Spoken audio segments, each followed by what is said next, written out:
বিশ্ববিদ্যালয়ে যে অবস্থা আপনি দেখছেন এর পিছনে আসলে কারণ কি, কারা সঙ্গে জড়িত মনে হয়? ধন্যবাদ আমাকে সুযোগ করে দেওয়ার জন্য।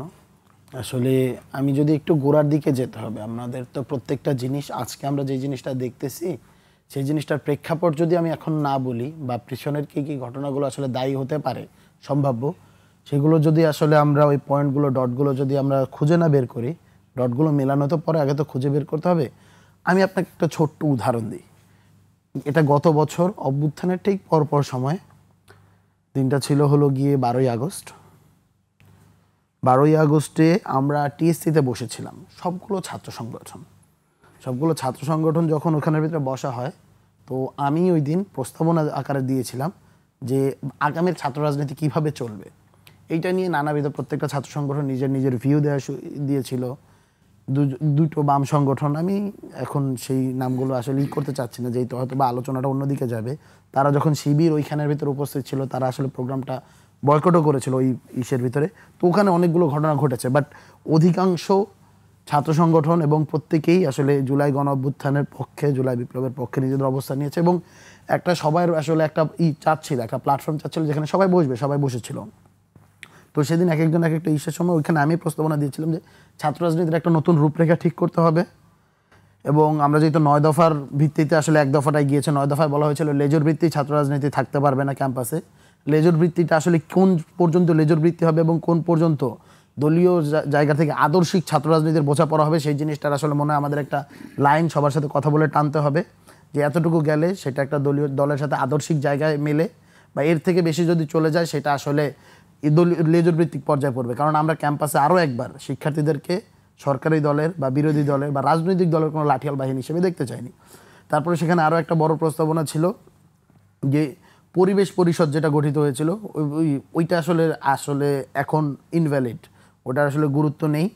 কারণ ওইখানে ছাত্রলীগ ছিল, ছাত্রলীগকে তো আমরা আর ক্যাম্পাসের ভিতরে দেখবো না, এই জায়গার ভিতরে আসলে সবাই সেইখানে সহমত ছিল। এবং ওইটা আসলে 90 পরবর্তী যে সেটেলমেন্ট হয়েছে, সেটেলমেন্ট ভেঙে গিয়েছিল বলেই তো আসলে 24 এসেছে, তাই ওইটাও আসলে মানে ইনভ্যালিড হয়ে গেছে। তো নতুনভাবে আমরা কোন প্ল্যাটফর্ম যাব, আমাদের মাঝে কোন সামাজিক চুক্তিটা হয়েছে ছাত্র রাজনীতির মধ্য দিয়ে, যার মধ্য দিয়ে সকল ছাত্র সংগঠন এবং যারাই আগামীতে ছাত্র রাজনীতি করবে তারা কোন ভার্সনে করবে, সেই জিনিসটা নিয়ে আমরা আসলে কথা বলেছিলাম।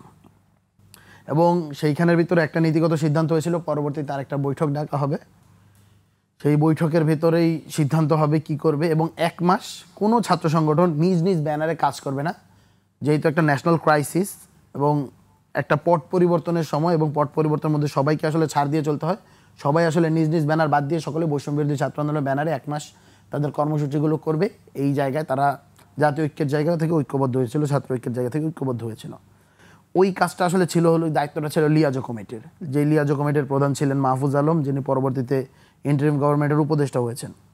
এই প্রশ্নটা আমি এখান থেকে আসলে মাহফুজ আলমকে করতে চাই যে কেন ওই মিটিংটা আরেকবার হয়নি ছাত্র সংগঠনগুলোর সাথে। আপনি তো লিয়াজো কমিটির প্রধান ছিলেন, লিয়াজো কমিটির কাজ তো শুধু হলো গিয়ে উপদেষ্টা নিয়োগ দেওয়া না এবং পরবর্তীতে গিয়ে প্রধান উপদেষ্টার বিশেষ সহকারী বা পরবর্তীতে গিয়ে উপদেষ্টা হয়ে যাওয়া না। আপনার তো এই কাজটা ছিল, আপনি কেন ছাত্র রাজনীতির যে রূপরেখার যে প্রস্তাবনাটা এসেছিল সেই কাজটা সম্পূর্ণ করে আপনি যাননি, কিসের বাধাতে আপনি যাননি? এই প্রশ্নটা আমি ইনিশিয়াল জায়গা থেকে করতে চাই।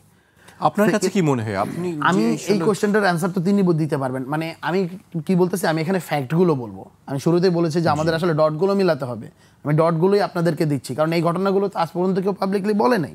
এটা তো আসলে একটা ক্লোজ ডোর মিটিংয়ের কথা, বাট আজকে এখন এই জিনিসগুলো আসলে কথাগুলো বলতে হচ্ছে, আমাদেরকে এই কথাগুলো নিয়ে আসতে হবে বাইরে। সেকেন্ডারি, আমরা যখন হলো গিয়ে ক্যাম্পাসের ভিতরে এই লেভেলের একটা সামাজিক চুক্তির মধ্য দিয়ে আমরা যাব এরকম একটা ভাব, ওই সময় ঢাকা বিশ্ববিদ্যালয় ওই সময়কার যিনি হলো ছাত্র শিবিরের সভাপতি ছিলেন সাদিক ক্যাম্পকে দেখা গিয়েছিল হলো গিয়ে ভিসির সাথে, ভিসির প্রোটোকলে। সে ভিসির সাথে সব জায়গার ভিতরেই যেতেন, ভিসির সাথে হলো গিয়ে সে দাঁড়া থাকতেন। এক কথায় ছিল ভিসির প্রোটোকল, মানে কে ভিসিকে কে চালায় সেই কোয়েশ্চেনটা আসলে ছিল।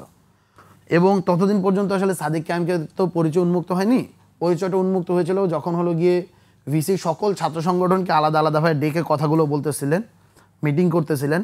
ওই সময়ের ভিতরে ছাত্র শিবিরের পক্ষ থেকে কে গিয়েছে এই কোয়েশ্চেনটা উঠেছে, সেই সময় আসলে সাদিক ক্যামের নামটা আসলে সামনে আসে। সো এর আগে সাদিক ক্যাম আসলে ভিসির সাথেই ছিল, বাট সে কখনো নামগুলো বলেনি বা করেনি। সো ওই দিনের মধ্য দিয়ে আসলে সাদিক ক্যামের নামটা আসলে চলে আসছে। সাদিক ক্যাম নিজে থেকে আসলে যে পরিচয়টা আগে দিয়েছে তেমন না। এটা কি 5 আগস্টের- মিডিয়া আগে 5 আগস্টের পরের ঘটনা। পরে। 5 আগস্টের পরে অভ্যুত্থান হয়েছে, অভ্যুত্থান পরে একটা গভর্নমেন্ট গঠিত হয়েছে, তারপরেই তো ভিসি নিয়োগ হয়েছে, তাই না? সো ওইটা আর কি। ভিসি বলতে হলো গিয়ে নতুন ভিসি নিয়াজ আহমেদ স্যারের কথা আমি বলছি, নট এই মাসুদ কামাল বা তার আগে আখতারুজ্জামানদের কথা আমরা বলতেছি না। তো এই ঘটনাটা ঘটেছে এবং ওই সময়ের ভিতরে দেখা গিয়েছে ক্যাম্পাসে কোনো রাজনীতি চলবে না, আমরা রাজনীতি করতে দেব না। এবং ক্যাম্পাসে হলগুলোতে শিক্ষার্থীদের হলো গিয়ে প্রতিনিধি নামে একটা অদ্ভুত উপায়ে কিছু প্রতিনিধি নিয়োগ করা হয়েছে। এখন বলে বা না বলে তারা আসলে শিবিরের রাজনীতির সাথে জড়িত। আমার মনে হয় এই কথাগুলো এখন বলা উচিত। শিবির কোনোদিন এই দায় নেবে না। তাকে আমরা যতবার বলেছি যে আপনি যদি দায় না নিতে চান, আপনি যাকেই বলেন যে হলো গিয়ে অমুক, যখনই কেউ কোনো অপরাধ করে অপকর্মে জড়িয়ে পড়ে সে বলে যে হলো গিয়া ও আমার সদস্য না, এবং সে বোল্ড স্ট্যান্ডের ভিতরে এই জিনিসটা ডিনাই করতে পারে। সো আমরা স্পষ্টভাবে বলি, আপনার যে হলগুলো কমিটিতে আছে, বিভিন্ন ইউনিট কমিটি আছে, তাদের থানা কমিটি বলে আজকে তাদের ল্যাঙ্গুয়েজ, আমি কিছুদিন আগে শুনলাম এটা নামটা। সো আপনার যতগুলো থানা রয়েছে আপনি প্রত্যেকটাকে কেন পাবলিকলি বলতেছেন না? আপনি যদি কমিটিটা প্যাডে দিয়ে দেন, লাস্ট 5 বছরে আপনার কতগুলো কমিটি ছিল, বা ইভেন রানিং কমিটিটাও আপনি যদি পাবলিকলি দিয়ে দেন, সো ওই কমিটিতে যারা নেই তাদেরকে তো আমরা শিবির আকারেই দিবে না। আপনি একদিকে আপনার কমিটি পাবলিক করতেছেন না, আপনি ক্যাম্পাসের ভিতরে আসলে আপনার যে জনশক্তির মহড়া দিচ্ছেন, উল্টো দিকে আপনি কাউকে যদি বলা হয় সে শিবির, আপনি তাকে ডিনাই করতেছেন। এই একটা দোদুল্যমান অবস্থা। এটা তো এখনকার অবস্থা, তার তখনকার অবস্থা আগেও খারাপ ছিল, আরও বেশি খারাপ ছিল। ক্যাম্পাসের ভিতরে কেউ যদি রাজনীতির কথা বলছিল তার বিরুদ্ধে মব সৃষ্টি করা হয়েছে। একটা কোট আনকোট একটা ফেসবুক গ্রুপ আছে ঢাকা বিশ্ববিদ্যালয় শিক্ষার্থী সংসদ নামে, বাংলাদেশের সব থেকে বড় বিচারালয়।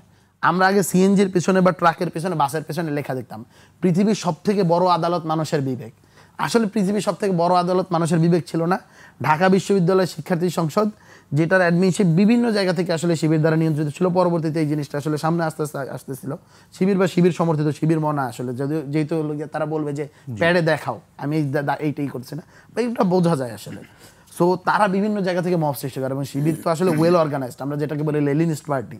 সো লেনিনিস্ট পার্টি ক্যাডার ভিত্তিক পলিটিক্সটা করে, একটা জিনিস বলে দেয় যে সবাই এর উপরে চড়াও হয়, এরকম ঘটনা ঘটছে। এবং কেউ ক্যাম্পাসে রাজনীতির নাম বিভিন্ন সময় মুখে আনতে পারেনি। যারাই রাজনীতির কথা বলেছে, রাজনীতি কোন ভার্সনে যাবে সেই কথা বলেছে, তাদের উপরও চড়াও হয়েছে।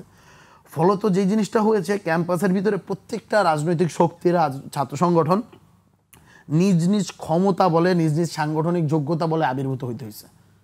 এইটা একটা ভয়ঙ্কর জিনিস। ধীরে ধীরে ধীরে ধীরে, কারণ ঢাকা বিশ্ববিদ্যালয়ের মতো একটা ক্যাম্পাসকে আপনি কখনো অরাজনৈতিক রাখতে পারবেন না, বিরাজনীতিকরণের মধ্যে দিয়ে যেতে পারবেন না। আপনাকে আসলে দীর্ঘমেয়াদী একটা জায়গায় নিতে হবে। ছাত্র রাজনীতি নিয়ে তো শিক্ষার্থীদের একটা ট্রমা রয়েছে দীর্ঘদিন, ছাত্রলীগের থেকে আমি নিজে নির্যাতিত হয়েছি, ক্যাম্পাস ছাড়তে হয়েছে, অনেক কিছু হয়েছে।